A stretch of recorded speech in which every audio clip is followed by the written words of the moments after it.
कहते हैं कि कुछ जगहें ऐसी होती हैं जो कभी माफ नहीं करती। आज हम इसी का एक दिल दहला देने वाला विश्लेषण करने वाले हैं। हम चलेंगे शापित गांव कुलधरा की उस खौफनाक रात में, जिसे अगर आप एक फाउंड फुटेज कैमरे की नज़र से देखें तो शायद आपकी रातों की नींद उड़ जाए। जरा सोचिए, अंधेरे कमरे में गूंजते ये खौफनाक शब्द किसी दानव के नहीं हैं।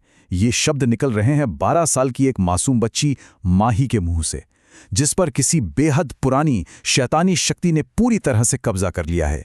लेकिन आखिर वो दोनों वहां पहुंचे कैसे? इस खौफनाक स्थिति को समझने के लिए हमें पहले उस दम घोटू माहौल को महसूस करना होगा जहां 20 साल का एक फोटोग्राफर आरव अपने आप को बिल्कुल बेबस और फंसा हुआ पाता है। सीन कुछ ऐसा है।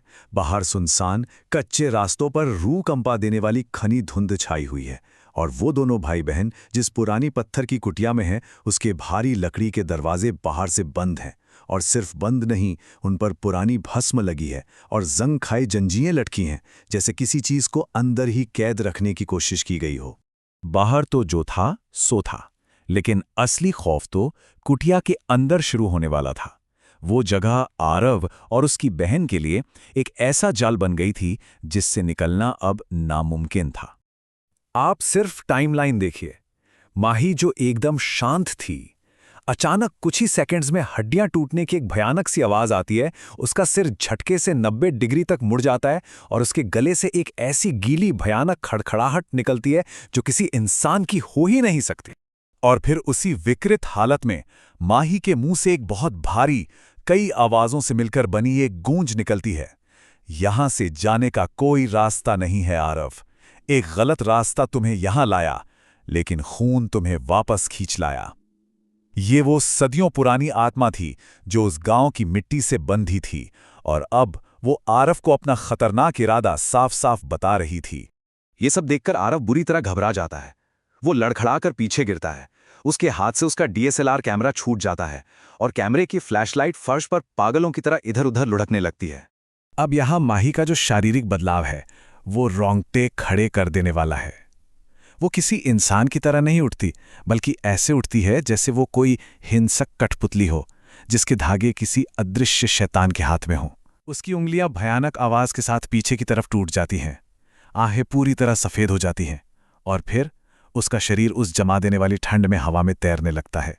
और जो चीज इसे एक बुरे सपने से भी ज्यादा भयानक बनाती है वो ये है कि खौफ सिर्फ उस कमरे के अंदर नहीं था। बाहर बिना किसी हवा के सैकड़ों जंग लगी मंदिर की घंटियां एक साथ बजने लगती हैं। छतों पर भारी कदमों की धमक गूंजने लगती है। पूरा का पूरा वीरान गांव जैसे जिंदा होकर उस कुटिया को चारों तरफ से घेर लेता है। लेकिन तभी एकदम से सब कुछ रुक जाता है। घंटियां शांत, कमरे में मुर्दा सन्नाटा, और हवा में तैरती माही एक बेजान गुड़िया की तरह धड़ाम से कच्ची मिट्टी पर गिर पड़ती है। उसका बर्ताव पलक झपकते ही बदल जाता है। ये एक बहुत ही क्रूर मनोवैज्ञानिक जाल था। एक तरफ माही रोते हुए अपने भाई से कह रही है, भैया वो मेरी छाती के अंदर है। एक डरी हुई मासूम बच्ची चारे की तरह मदद मांग रही है, लेकिन दूसरी ही तरफ वो शैतानी साया आरव की इस कमजोरी पर हंस रहा है कि अब बहुत देर हो चुकी है। बहुत ठंड है, वो मेरा दिल भींच रही है। भाग जाओ भैया, प्लीज भाग जाओ। अपनी छोटी बहन की ये दर्द भरी पुकार सुनकर कोई भी भाई क्या करेगा? आरव अपने घुटनों के बल आगे रेंगता है, अपनी रोती हुई बहन को गले लगाने और उसे उस दर्द से बचाने के लिए जो अंदर ही अंदर उसे कुचल रहा था। लेकिन जैसे ही वो उसके करीब पहुंचता है, माही के चेहरे पर एक खौफनाक शैतानी मुस्कान आ जाती है। उसका जबड़ा एक इंसान की क्षमता से कहीं ज्यादा खुल जाता है, और आरव को समझ आ जाता है कि शिकार जाल में पूरी तरह से फंस चुका है। इंसान की सोच से परे एक भयानक रफ्तार के साथ वो साया आगे झपटता है और आरव को सीधे गले से दबोचकर जमीन पर पटक देता है। उसकी पकड़ किसी लोहे के पंजे जैसी थी। आरव हवा के लिए तड़प रहा है, और फर्श पर गिरा हुआ वो कैमरा अब पूरी तरह से खराब हो चुका है। उसकी लाइट किसी स्ट्रोब लाइट की तरह बहुत तेजी से फ्लैश करने लगती है, जलती है, बुझती है, जलती है, बुझती है। और उस कमरे में रोशनी की उन बेहद छोटी और हिंसक झलकियों के बीच असली खौफ अपना चेहरा दिखाता है। वो सच्चाई जिसे शायद इंसान की आंखें बर्दाश्त ही ना कर पाएं। क्योंकि जब लाइट चमकती है तो सामने दीवार पर जो परछाई बन रही थी वो किसी 12 साल की मासूम बच्ची की परछाई बिल्कुल नहीं थी। वो साया था एक खौफनाक रोती हुई चुड़ैल का, एक लंबा हड्डियों वाला ढांचा जिसकी पंजों जैसी नुकीली उंगलियां आरव के गर्दन को पूरी तरह से जकड़ चुकी थीं।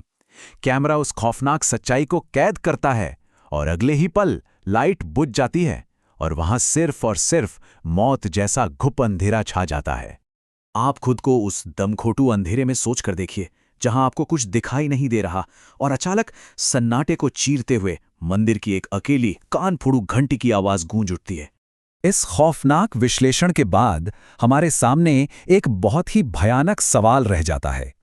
अगर कुलधरा की मिट्टी हमेशा अपना शिकार निगलती है और इस श्राप से बचा नहीं जा सकता, तो अगली बार गांव को जिंदा करने के लिए ये मिट्टी किसका खून मांगेगी?